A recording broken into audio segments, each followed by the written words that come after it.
Hello students, glycerol में हमारा मुख्य बिंदु आज का ग्लिसरॉल की रासायनिक अभिक्रिया या रासायनिक गुण और उपयोग के बारे में विस्तृत चर्चा करने जा रहे हैं।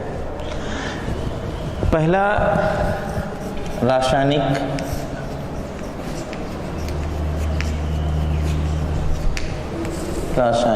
गुण में पहला जो रासायनिक अभिक्रिया, इसके पूर्व कालखंड में हमने रासायनिक गुण बहुत से का चर्चा कर चुके हैं।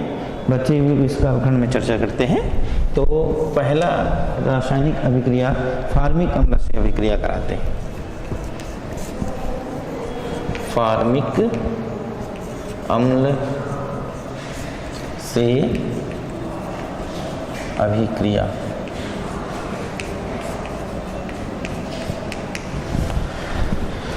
CH2OH CHOH CH2OH, ये किसका सूत्र है? ग्लिसरॉल का, है ना। लिख सकते हैं नीचे में ग्लिसरॉल, है ना। इसका किससे क्रिया कराएं बच्चों? फार्मिक अम्ल। अब आप बताइए फार्मिक अम्ल का सूत्र क्या होता है? चलिए, हाँ आप बताओ, क्या बताए? CH2COOH? नहीं, गलत बताए। आप बताइए। ठीक, आपका जवाब है HCOOH। बहुत बढ़िया। इसको हम फार्मिक अम्ल कहते हैं। फार्मिक अम्ल कहते हैं।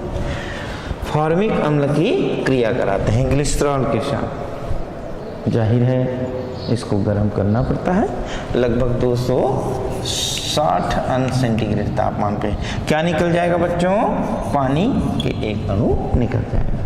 पानी के एक अणु निकल जाएगा। कैसे निकलेगा? H2, देखो OH और ये H निकल जाएगा, ये जुड़ जाएगा CH2OOCH। ठीक है, तो देखें CH2OOCH, फिर CHOH, फिर CH2OH। इसको क्या कहते हैं? ग्लिसरॉल मोनोफॉर्मेट। मोनोफॉर्मेट कहलाता है। Okay, yes. पुनः ग्लिसरॉल मोनोफॉर्मेट को हम गर्म करते हैं या हीट करते हैं। कार्बन डाइऑक्साइड का एक अणु निकल जाएगा। देखिए बच्चों, क्या बन जाएगा? कार्बन डाइऑक्साइड के एक अणु निकल जाएगा। CH2 तो CH3 बन हो जाएगा, ये होगा अभी। और CHOH CH2OH। देखें CH3 सिंगल बॉन्ड, CHOH, फिर CH2OH। पुनः इसको हीट करते हैं तो पानी के एक अणु निकल जाता है। अब वो कैसे निकलेगा? एक हाइड्रोजन यहाँ का निकला और O और H, H2O। तो यहाँ कितने हाइड्रोजन बचेगा? 2। तो ये क्या हो जाएगा? CH2, CH2 double bond CH, single bond CH2OH। इसके पहले हमने रासायनिक अभिक्रिया देखे थे, उसमें भी प्रोडक्ट यही प्राप्त हुआ था। इसको हम क्या कहेंगे बच्चों? Allyl alcohol. नाम बता? Allele alcohol. अल्कोहल, ठीक है, ये प्राप्त हुआ। कौन सी अभिक्रिया देखें? फार्मिक अम्ल की अभिक्रिया ग्लिसरॉल के साथ करते हैं। ग्लिसरॉल का सूत्र क्या है? CH2OH CHOH CH2OH। इसकी अभिक्रिया फार्मिक अम्ल के साथ करते हैं HCOOH के साथ। 260 अंश सेंटीग्रेड तापमान पर इसको गर्म करते हैं। पानी के एक अणु निकलता है CH2OOCH CHOH CH2OH, जिसको हम ग्लिसरॉल मोनोफॉर्मेट कहते हैं।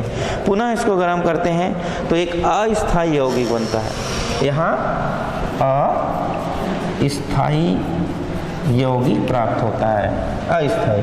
पुनः इसको गर्म करते हैं, पानी के एक अणु निकल जाता है। ये हाइड्रोजन एक और OH H2O निकल जाएगा, तो CH2 double bond CH single bond CH2OH बना। इसी को तो एल्डिल अल्कोहल कहते हैं। Okay, yes. अगला रासायनिक अभिक्रिया नंबर 2।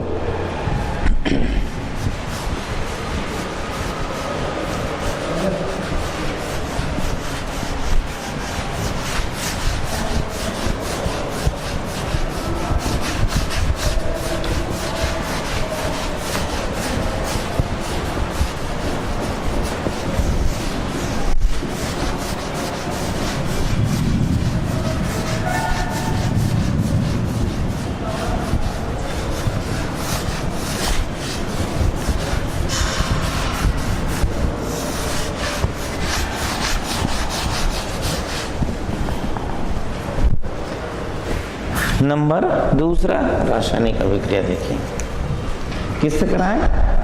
कार्बोक्सिलिक अम्ल। कार्बोक्सिलिक अम्ल में इस विशेषकर कहना चाहिए एसिटिक अम्ल से क्रिया कराते हैं।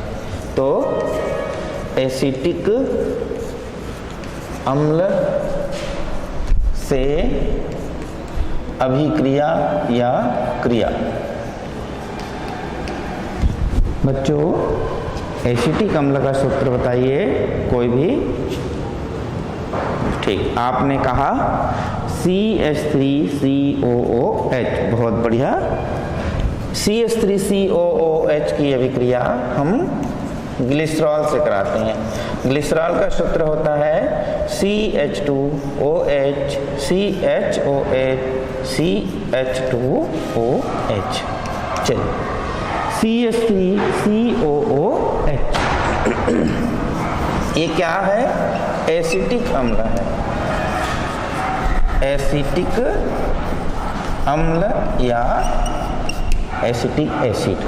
एक हाइड्रोजन ये और OH दोनों मिलके पानी के एक अणु निकल जाता है। ये तो क्या बन जाएगा बच्चों? ये जो समूह है सीधा सीधा इसी में जुड़ जाएगा। क्या बन जाएगा? CH2OOC-CH3 बनेगा? बिल्कुल बनेगा। देख लेते हैं। CH2OOC-CH3, फिर CHOH, फिर CH2OH। इसका क्या नाम हो सकता है? देखिए, अम्ल का जो CH3COO समूह जो है CH2 में जुड़ गया है, तो ग्लिसरॉल मोनोएसीटेट, इसको हम एसिटिक अम्ल जो है जुड़ा है इसलिए इसको हम ग्लिसरॉल मोनोएसीटेट कहते हैं। एसीटेट स्पष्ट है, ये एस्टर कहलाता है और एस्टर के IUPAC नाम में ATE लगता है। ठीक है, तो एसीटेट कहलाता है। पुनः CH3COOH एसिटिक अम्ल की अभिक्रिया कराई जाती है, H2O की एक अणु निकल जाएगा इसमें भी। पुनः ये CH3COO समूह जुड़ जाएगा। किसमें? ये ग्लिसरॉल मोनोएसीटेट में। आपको याद है मैंने जब रासायनिक अभिक्रिया किया था तो इसमें दो प्राथमिक एल्कोहल होते हैं और ये प्राथमिक एल्कोहलिक जो समूह हैं सेकेंडरी एवं द्वितीयक एल्कोहलिक से अधिक अभिक्रियाशील होते हैं। निश्चित रूप से इस प्राथमिक एल्कोहलिक समूह पे अभिक्रिया संपन्न होगा, अर्थात ये OH समूह और H दोनों मिलकर पानी निकल गए और प्रोडक्ट हमारा बनेगा CH2OOC CH3, उसी प्रकार से CHOH और CH2OOC CH3। क्लियर है? बिल्कुल, है ना। जिस प्रकार से ऊपर जुड़ा है अभी इस कार्बन पे जुड़ जाएगा। अब इसका नाम क्या हो जाएगा बच्चों? ग्लिसरॉल मोनोएसीटेट है। अब ये क्या हो जाएगा? ग्लिसरॉल डाई एसीटेट होगा ना, निश्चित रूप से होगा। ग्लिसरॉल डाई एसीटेट हो गया। अब ग्लिसरॉल डाई एसीटेट में हमने पुनः, है ना, या पुनः C CH3COOH के साथ अभिक्रिया कराते हैं तो पानी के एक अणु निकल जाएगा। और अब ये जो है ये और ये H2 के निकला, CH3COO यहाँ जुड़ जाएगा। क्या बनेगा देखिए, CH2C नहीं OOCCH3 हुआ, फिर ये CHOOCCH3 पुनः CH2OOCH3। ये तीनों जो एसीटेट है ग्लिसरॉल के साथ में जुड़ जाएगा और क्या बन जाएगा, ग्लिसरील ट्राई एसीटेट। लिख देते हैं नाम को। हमारा जो अंतिम प्रोडक्ट ग्लिसरील ट्राई एसीटेट प्राप्त हुआ। यहाँ पे जो ग्लिसरॉल लिखे हैं ये ग्लिसरील होगा, है ना, कहाँ पे ये है ना, वाई लगा दें तो ग्लिसरील हो जाएगा। ग्लिसरील मोनोएसीटेट, ग्लिसरील डाई एसीटेट और अंतिम में ग्लिसरील ट्राई एसीटेट प्राप्त होता है। आपको मैंने पूछा जाए ग्लिसरील ट्राई एसीटेट का सूत्र क्या है तो क्या कहोगे बच्चों, CH2OOC CH3 CHOOC CH3 CH2OOC CH3 कहेंगे। ये ग्लिसरॉल ट्राई एसीटेट कहलाता है। ठीक है, अब आगे देखते हैं। इस प्रकार से ग्लिसरॉल का रासायनिक गुण एसिटिक अम्ल से क्रिया हमने देखा। अगला नंबर तीसरा रासायनिक अभिक्रिया ऑक्सीकरण।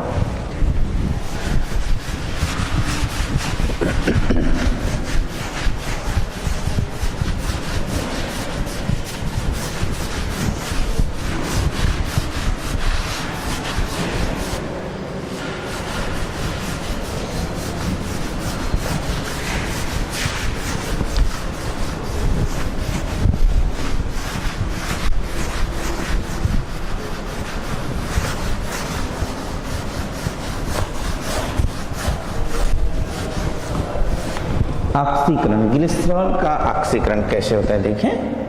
नंबर तीसरा अभिक्रिया ऑक्सीकरण। बच्चों, जब भी किसी रासायनिक यौगिक का ऑक्सीकरण होता है, कोई भी ऑक्सीकारक की उपस्थिति में नवजात ऑक्सीजन की अभिक्रिया या नवजात ऑक्सीजन के साथ में अभिक्रिया संपन्न होता है। इसमें जो ऑक्सीकारक है सांद्र HNO3 जिसको नाइट्रिक अम्ल कहते हैं, उसकी उपस्थिति में गर्म करते हैं। ग्लिसरॉल का सूत्र होता है CH2OH CHOH CH2OH। क्या नाम है इसका नाम, ग्लिसरॉल। ग्लिसरॉल, ठीक है बच्चों। इसका क्या होगा, ऑक्सीकरण होगा। कौन सा, नवजात ऑक्सीजन की उपस्थिति में। बिल्कुल ठीक भाई। ऑक्सीकरण हमेशा इसमें प्राथमिक एल्कोहलिक जो समूह होते हैं, है ना, वो अम्ल देता है। कहने का तात्पर्य देखें, आगे रिएक्शन में पता चल जाएगा हमको क्या हो रहा है। फिर सांद्र या कंसंट्रेट HNO3 जिसको नाइट्रिक अम्ल कहते हैं, इस उत्प्रेरक की उपस्थिति में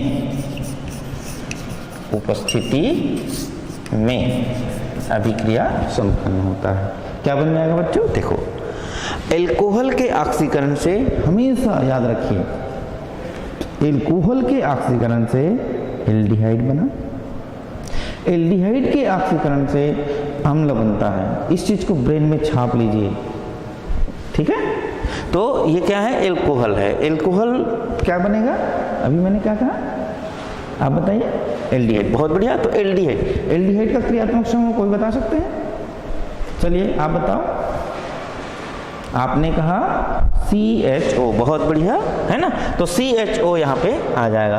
अब कैसे CHO आएगा, एक C एक H और ये O, तो ये क्या बन के निकलेगा, पानी। निकाल दीजिए पानी, ये, और CHO नीचे CHOH, फिर नीचे CH2OH। अब इसका क्या नाम होना चाहिए बच्चों,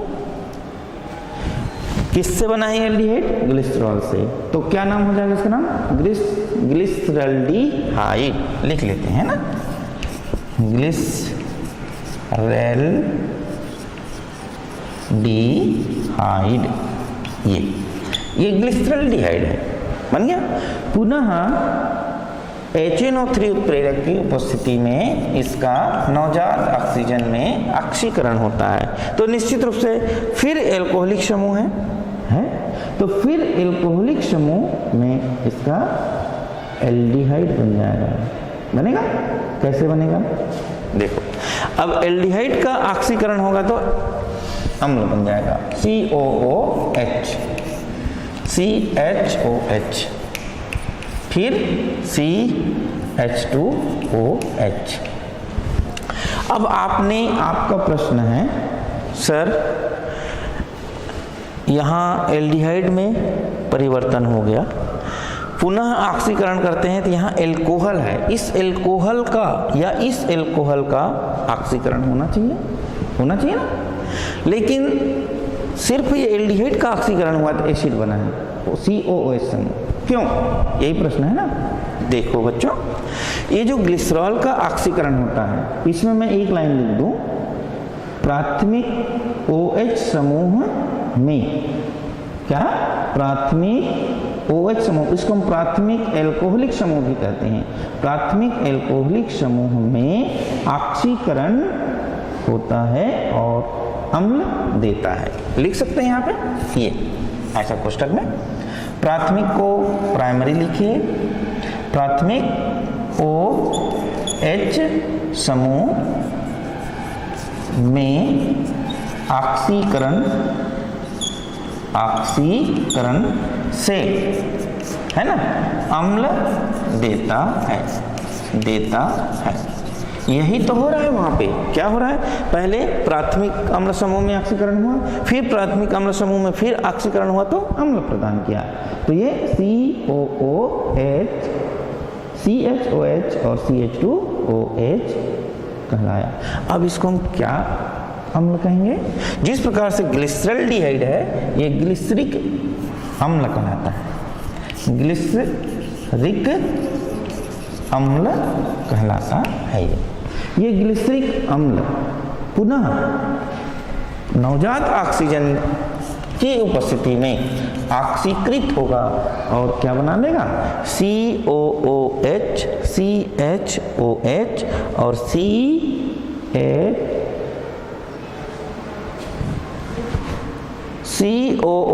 पुनः मैंने कुल मिला कहने का मतलब है ये क्या होगा, CHO में परिवर्तन होगा, पुनः फिर ऑक्सीकृत होगा तो COOH।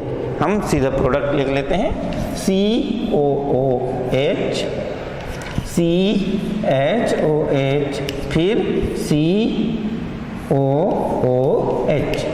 ये अम्ल है। अब कौन सा अम्ल है, इसको हम टार्टोनिक अम्ल कहते हैं। क्या कहेंगे बच्चों, टार्टोनिक अम्ल, टार्टोनिक अम्ल। अब आपका प्रश्न ये है, सर पहले ये OH समूह है, इस OH समूह में ऑक्सीकरण होगा तो एल्डिहाइड बनेगा, आपने COOH बना दिया है ना, वही प्रश्न है बच्चों। यहाँ पे यदि हम 2 ऑक्सीजन ले लेते हैं, चलिए इस प्रकार से, तो सबसे पहले एक ऑक्सीजन इसको एल्डिहाइड में परिवर्तन किया, पानी के अणु निकला, निकाल दीजिए पानी का एक अणु, ये माने क्या बन जाएगा, CH और O, एक ऑक्सीजन बचा है अभी, तो CHO बना, माने एल्डिहाइड बनाइए, है ना। ग्लिसरिक अम्ल का जब ऑक्सीकरण होता है तो CHO समूह नीचे बनता है। अब ये CHO समूह आगे ऑक्सीकरण होगा तो क्या बनना लेगा, COOH, मतलब COOH CHOH COOH, टार्टोनिक अम्ल। ठीक है, समझ में नहीं आ रहा है? ठीक है, मैं इसको पुनः मैं इस प्रकार से बताता हूँ, गलत नहीं है, ये भी बिल्कुल सही है। एक देखो, है ना, इसको ऐसे करते हैं, एक नवजात ऑक्सीजन से क्रिया कराते हैं, ओके, तो ये क्या बन जाएगा, COOH, फिर CHOH, फिर CHO। इस प्राथमिक एल्कोहल का ऑक्सीकरण हुआ, तो एल्कोहल का ऑक्सीकरण से एल्डिहाइड बना। पुनः देखिए, इसका हम नवजात ऑक्सीजन से ऑक्सीकरण करते हैं, तो हमारा एक प्रोडक्ट बनता है COOH, CHOH, फिर COOH। यही तो अम्ल है। कौन सा अम्ल है ये? टार्टोनिक अम्ल, टार्टोनिक अम्ल। ये इस प्रकार से रासायनिक गुण में तीसरा अभिक्रिया ऑक्सीकरण होता है। अब ये जो ऑक्सीकरण है बच्चों, किसकी उपस्थिति में हुआ है? सांद्र HNO3 उत्प्रेरक की उपस्थिति में ऑक्सीकरण हुआ है। इसको हम A देते हैं, तो निश्चित रूप से B होगा, C होगा। अर्थात यदि हम कोई दूसरा ऑक्सीकारक लेते हैं, जैसे बिस्मथ नाइट्रेट, क्या बिस्मथ नाइट्रेट ऑक्सीकारक की उपस्थिति में द्वितीयक एल्कोहलिक समूह में कार्बोनिल समूह ऑक्सीकृत होती है। नंबर बी, आगे देखें।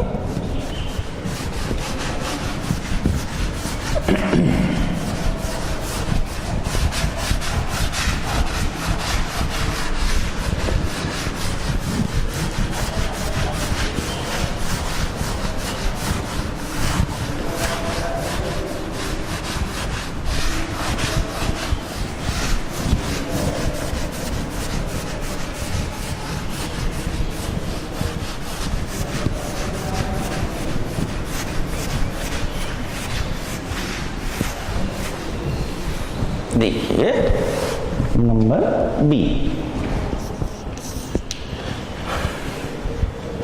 द्वितीयक, इसको हम सेकेंडरी कहते हैं बच्चों। क्या कहेंगे? सेकेंडरी OH समूह या ग्रुप के या में कर दो, है ना, में जब ऑक्सीकरण होता है ना, तो कार्बोनिल समूह में ऑक्सीकृत होती है। में कार्बोनिल समूह में ऑक्सीकृत होती है। अब देखिए सेकेंडरी अल्कोहल ग्लिसरॉल में कौन सा है? बीच वाला कौन सा? CHO है, CH2OH, CHOH, फिर CH2OH। इसका क्या करते हैं? ऑक्सीकरण करते हैं नवजात ऑक्सीजन की उपस्थिति में। ये अब इस नवजात ऑक्सीजन की उपस्थिति में पहले जो ऑक्सीकारक था वो सांद्र HNO3 था। अभी जो ऑक्सीकारक होगा bismuth nitrate, BiNO3 whole thrice. चलिए, बिस्मथ NO3 होल थाइस, क्या कहेंगे बच्चों इसको? बिस्मथ नाइट्रेट उत्प्रेरक की उपस्थिति में, उत्प्रेरक की उपस्थिति में ये ऑक्सीकृत हो जाएगा, है ना। क्या बन जाएगा? ये ऑक्सीकृत होगा, तो यहाँ क्या बन जाएगा? कार्बोनिल समूह बोला है, माने H, देखो यहाँ कार्बोनिल समूह उपस्थित हो जाएगा। कुल मिला के कहने का मतलब ये है, ये पानी का एक अणु निकल जाएगा, तो क्या बन जाएगा? CH2 OH ये वाला है ना, फिर सिंगल बॉन्ड C। और ये जो नवजात ऑक्सीजन है, अब यहाँ पे C डबल बॉन्ड O, फिर CH2OH। इसी समूह को कार्बोनिल समूह कहते हैं। देखो क्या, किसमें? कार्बोनिल समूह में ऑक्सीकृत होती है। क्या कहेंगे इस समूह को? कार्बोनिल समूह कहते हैं। ठीक है, तो C double bond O CH2OH में परिवर्तन हुआ। अब इसका क्या नाम होगा? CH2OH, C double bond O single bond CH2OH, इसको क्या कहेंगे? इसका नाम होगा डाई हाइड्रोक्सी एसीटोन। नहीं होगा क्या? क्यों? क्योंकि कीटोन वाला इसमें क्रियात्मक समूह जुड़ा हुआ है ना। बिल्कुल, तो नाम हो जाएगा इसका नाम डाई हाइड्रोक्सी एसीटोन। पुनः बिस्मथ नाइट्रेट की उपस्थिति में पुनः ऑक्सीकृत होता है नवजात ऑक्सीजन के द्वारा। ये नवजात ऑक्सीजन के द्वारा तो क्या बन जाएगा? पानी के एक अणु निकल जाएगा यहाँ, और क्या बनेगा? दो ऑक्सीजन लेते हैं, है ना। पहले ये CHO में परिवर्तन होगा, पुनः एक ऑक्सीजन से ऑक्सीकृत होगा तो COOH हो जाएगा। क्लियर?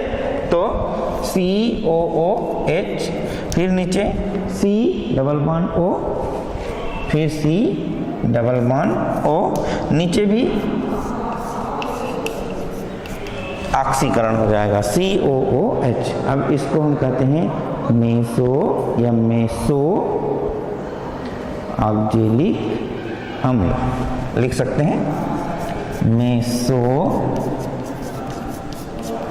ऑक्जेलिक अम्ल कहते हैं ये। पुनः इसका हम अभिक्रिया करते हैं, ये मेसो ऑक्जेलिक अम्ल की अभिक्रिया करते हैं बच्चों। तो ये CO जो समूह है ये कार्बन मोनोऑक्साइड के रूप में निकल जाएगा। एक्चुअल में इसको हीट करते हैं, अभिक्रिया कराते हैं, और क्या बच जाएगा? COOH, जिसमें 2 COOH होता है ना। क्या कहेंगे? किस नाम से जानेंगे? कोई जानते हैं? यस, हाँ आप बताओ। ठीक, हाँ आप बताओ, क्या नाम बताया? एसिटिक अम्ल? नहीं, गलत है। एसिटिक अम्ल का सूत्र CH3COOH होता है बच्चों। इसको हम डाई कार्बोक्सिलिक अम्ल कहते हैं। ठीक है, ठीक, कोई बात नहीं। ये ऑक्जेलिक अम्ल कहलाता है। क्या अम्ल? ऑक्जेलिक अम्ल कहलाता है, जिसमें 2 COOH समूह होता है। इसको डाई कार्बोक्सिलिक अम्ल भी कहते हैं, ऑक्जेलिक अम्ल कहलाता है। ठीक है, इस प्रकार से ऑक्जेलिक अम्ल प्राप्त होता है। सेकेंडरी OH समूह में कार्बोनिल समूह में ऑक्सीकृत हो जाता है। अब कार्बोनिल समूह है ना, ऑक्सीकृत हो रहा है, देख लो, है ना। इसीलिए कहते हैं प्राइमरी, यदि प्राथमिक एल्कोहलिक समूह में यदि ऑक्सीकरण होता है तो वो एल्डिहाइड बनता है, और एल्डिहाइड से कहना चाहिए वो अम्ल प्राप्त होता है।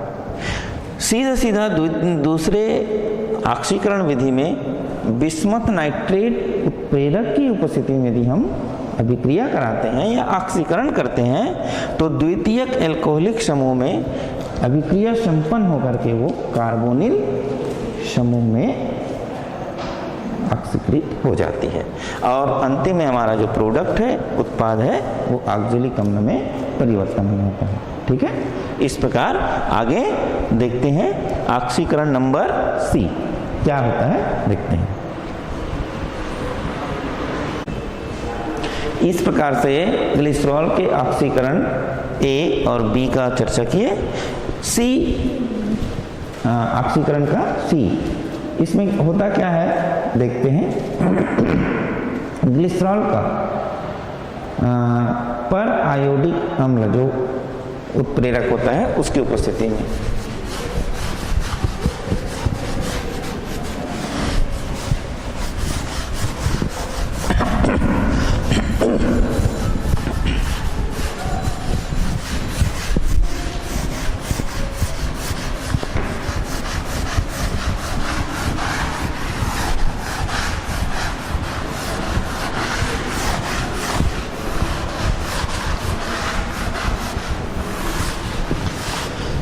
सी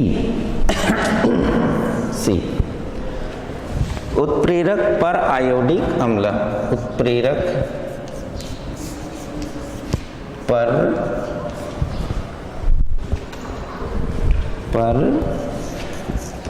आयोडिक अम्ल की उपस्थिति में अभिक्रिया देखते हैं बच्चों। CH2OH CH2OH ये क्या है? ग्लिसरॉल है। लिख सकते हैं ग्लिसरॉल।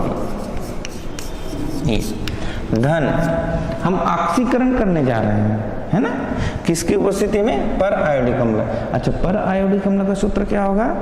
HiO4, है ना। इसके दो अणु लेते हैं HiO4, इसको पर आयोडिक अम्ल कहते हैं। इसकी उपस्थिति में ये ऑक्सीकृत हो जाता है। किसमें? दो अणु फॉर्मेल्डिहाइड HCHO, दो अणु HCOH फार्मिक अम्ल HCOOH, और पानी में H2O और 2HiO3, है ना, 2HiO3। इसको आयोडिक अम्ल कहते हैं। क्या कहते हैं? आयोडिक अम्ल कहते हैं। ये बच्चों देखते हैं ये टोटल जो अभिक्रिया है क्या संपन्न होता है ना। हमने कार्बन की संख्या यहाँ पे 3 है। कार्बन की संख्या देख लेते हैं कितनी है, 2 और 1 3। क्लियर? बिल्कुल। हाइड्रोजन की टोटल संख्या गिन लेते हैं, 2 3 2 5 6 7 8 और 2 10। 2 2 4 5 6 2 8 और 2 10। क्लियर हो रहा है ना? बिल्कुल, है ना। अब क्या बच गया हमारा? ऑक्सीजन 1 2 3 और 4 दूने 8, 8 और 3 11 ऑक्सीजन। 2 3 4 5 और 3 दूने 6, 6 और 5 11। बिल्कुल ना, एकदम करेक्ट। इस प्रकार, अच्छा ये और बच गया। देखिए आयोडीन कितने हैं? 2, है ना। तो देख लेते हैं आयोडीन, यहाँ पे 2 आयोडीन है। हो गया? क्लियर हो गया ना। तो ये क्या बना? पर आयोडिक अम्ल की उपस्थिति में ग्लिसरॉल जो है, 2 अणु फॉर्मेल्डिहाइड, नाम लिख सकते हैं इसको, फॉर्मेल्डिहाइड में टूटा, और ये होता है फार्मिक अम्ल में, और ये पानी है ना, और वो आयोडिक अम्ल में परिवर्तन हो जाता है। अर्थात किसी पर आयोडिक अम्ल उत्प्रेरक पर, है ना, उत्प्रेरक पर आयोडिक अम्ल की क्रिया, ये स्वयं एक उत्प्रेरक होता है बच्चों। इस उत्प्रेरक की उपस्थिति में हम ग्लिसरॉल, ये एक्चुअल में ग्लिसरॉल पर, यहाँ पे ग्लिसरॉल आएगा, है ना, ग्लिसरॉल आएगा। मैं गलती से उत्प्रेरक लिखा था। ग्लिसरॉल पर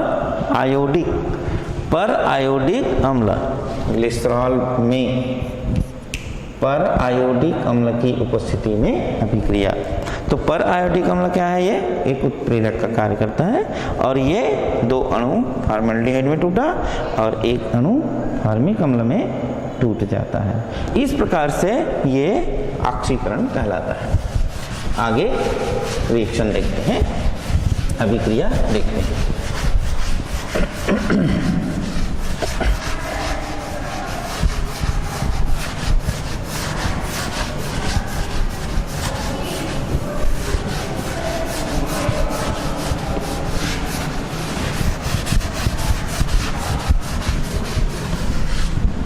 अगला अभिक्रिया नंबर 4, चौथा अभिक्रिया निर्जलीकरण। करण। बच्चों आप सबको पता है निर्जलीकरण किसको कहते हैं? इसको अंग्रेजी में डिहाइड्रोजिनेशन कहते हैं, माने पानी के अणु को निकालना, इसको निर्जलीकरण कहते हैं ना। तो ग्लिसरॉल के निर्जलीकरण से एक दुर्गंध युक्त गैस जिसको एक्रोलिन कहते हैं, है ना, निर्जलीकरण से दुर्गंध युक्त गैस एक्रोलिन प्राप्त होता है, एक्रोलिन प्राप्त होता है। देखते हैं निर्जलीकरण करते करें, है ना। CH2OH, ये CH2 है, लग रहा है ना, बिल्कुल है ना, OH, फिर C,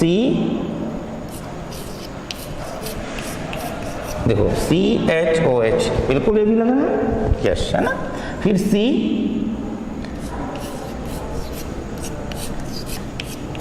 ये। अब आपने ऐसा क्यों लिखे हैं? ये OH को इधर ही लिखना था, नहीं, ऐसा एक संरचना है ना। ये जो ग्लिसरॉल की एक संरचना होती है अल्कोहल में, उसकी संरचना को इस प्रकार से हम प्रदर्शित करते हैं। तो ये ग्लिसरॉल का संरचनात्मक क्या हो गया? सूत्र हो गया। तो इसमें पानी के दो अणु निकल जाते हैं बच्चों, ये और ये, है ना। क्या कर रहे हैं इसमें? हम निर्जलीकरण कर रहे हैं। जाहिर है कोई भी निर्जलीकारक इसमें करेंगे और इसको क्या करेंगे? हीट करेंगे। कितने अंश सेंटीग्रेड में? 260 अंश सेंटीग्रेड तापमान, पोटेशियम हाइड्रोजन सल्फेट की उपस्थिति में, KHSO4, इसको कहते हैं पोटेशियम हाइड्रोजन सल्फेट, इसकी उपस्थिति में। नाम लिख सकते हैं, इसको क्या नाम बोलेंगे? पोटेशियम हाइड्रोजन सल्फेट की उपस्थिति में हम इसको गर्म करते हैं। कितनी ताप पे? 260 अंश सेंटीग्रेड ताप पे हीट करते हैं, गर्म करते हैं। तो पानी के दो अणु निकल जाते हैं। निकल गया? चलो निकाल दीजिए। ऋण 2H2O क्या बन जाएगा? C, एक हाइड्रोजन, दूसरा ये हाइड्रोजन। क्लियर है ना। अब ये नहीं हो जाएगा तो ये टूट जाएगा, टूटेगा तो यहाँ पे द्विबंध आ जाएगा, नहीं आएगा? क्या आएगा? ये C, ये द्विबंध दिख रहा है कि नहीं दिख रहा है? कंफ्यूज हो रहा है ना, ब्लैक बोर्ड जो है ना ये हो रहा है, इसलिए थोड़ा सा आगे लिखता हूँ इसको, है ना। ये तीर को भी बढ़ा देता हूँ आगे। चलिए, C, ये एक H और ये दूसरा H, है ना। फिर नीचे डबल बॉन्ड, फिर सिंगल बॉन्ड C और H आ जाएगा, H, 1 2 3 और नीचे में सिंगल बॉन्ड और CH2OH। यही तो प्राप्त होगा हमको, नहीं होगा क्या? CH, गलत हो रहा है ना, ये हाइड्रोजन तो पानी बन के निकला, तो ये नहीं होगा। क्लियर? ठीक। तो 1 2 3 यहाँ पे, तो मेरे ख्याल से 1 2 3 4, तो इस कार्बन में डबल बॉन्ड आएगा क्या कहीं? बिल्कुल आएगा। कहाँ पे आएगा? 1 2 3 4 इस कार्बन का हो गया, 1 2 3 और ये 4 इस कार्बन का भी आ गया, इसका आना चाहिए। यदि हम यहाँ पे डबल बॉन्ड लिखते हैं, कहाँ पे? यहाँ डबल बॉन्ड आएगा बच्चों, ये। क्लियर है? यहाँ पे डबल बॉन्ड हुआ, ऑक्सीजन, और ये H जो है ना यहाँ आ जाएगा, इधर, तो इधर आएगा तो 1 2 3 4, 1 2 3 4, क्या बन रहा है? CH2, फिर डबल बॉन्ड 1 2 3 4, फिर ये बॉन्ड टूटा, है ना, और ये बॉन्ड टूटा, तो यहाँ भी डबल बॉन्ड होना चाहिए, है ना। हाँ ठीक, ये H नहीं है, बिल्कुल ठीक है ना, ये भी H जो है ना निकल जाएगा। तो ये है ना, अब समझ में आ गया। CH2 double bond, C double bond, C single bond OH और ये H से जुड़ जाता है। इसी को हम कहते हैं इनॉल रूप, और जो अस्थायी होता है, इनॉल रूप अस्थायी, अस्थायी इनॉल रूप, ये हो गया बच्चों। अब देखिए अस्थायी इनॉल रूप हुआ है, पुनः इसका अभिक्रिया होता है। अब पुनः अभिक्रिया होता है तो इस प्रकार से देखिए H2O यहाँ पे निकल जाता होगा, तो CH2 डबल बॉन्ड C, ये H यहाँ आ जाता है तो सिंगल बॉन्ड टूट जाएगा, H आएगा तो C डबल बॉन्ड O, है ना, H है ना, ठीक। देखिए CH डबल बॉन्ड C, फिर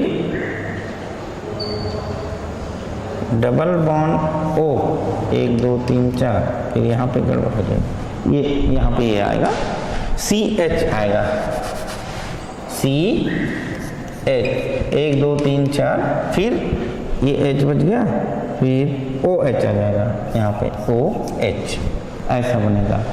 तो ये CH2 हो गया, फिर डबल बॉन्ड ये C हो गया है ना, और सिंगल बॉन्ड ये H हो गया, और यहाँ पे डबल बॉन्ड O। तो 1 2 3 4 और ऑक्सीजन का 1 और 1 2 बिल्कुल ठीक है ना। इस प्रकार से एक प्रोडक्ट या उत्पाद हमको प्राप्त हो जाएगा, इसको एल्डिहाइड कहते हैं। CHO देख रहे हैं, CHO यहाँ पे हमको मिलेगा। पानी के एक अणु निकलना चाहिए यहाँ, CH2CHC, इसमें 2 ही कार्बन दिख रहा है, वही तो कंफ्यूजन है। ये इस प्रकार से है ना, ये H यहाँ जुड़ गया, तो ये C डबल बॉन्ड O, और ये ऐसे होगा, है ना। अब देखिए ये वाला कार्बन ये हो गया, डबल बॉन्ड ये C, ये वाला कार्बन, यहाँ एक हाइड्रोजन जुड़ गया, डबल बॉन्ड ये इस कार्बन वाला हो गया, और नीचे हो गए हाइड्रोजन। अब एकदम क्लियर है। इसी को हम एक्रोलीन कहते हैं या एल्डिहाइड कहते हैं। एक्रोलीन जो दुर्गंध युक्त होता है, एल्डिहाइड, ये है ना। अब इसका अगला रिएक्शन संघनन करते हैं, 5वां।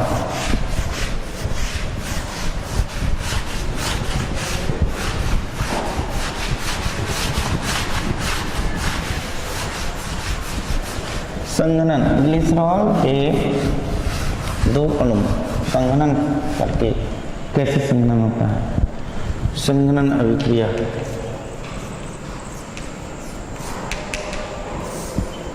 ग्लिसरॉल के जो अणु है, चक्रीय एसीटल प्राप्त होता है। इसमें क्या होता है, चक्रीय एसीटल प्राप्त होता है। HCHO क्या है, ये फॉर्मेल्डिहाइड है। अब हम ग्लिसरॉल ले लेते हैं। ग्लिसरॉल का सूत्र क्या होता है, CH2OH, CHOH, CH2OH, CH2OH, फिर CHOH और CH2OH। ये इसके साथ में संघनन हो जाएगा, जुड़ जाएगा। क्या हो रहा है, ये संघनन हो जाएगा। पानी के एक अणु निकल जाता है। कैसे निकलेगा, देखिए, एक ऑक्सीजन ये और ये 2 हाइड्रोजन, पानी निकल गया, और ये सीधे सीधे इसके साथ जुड़ जाएगा, तो HC बनेगा, है ना।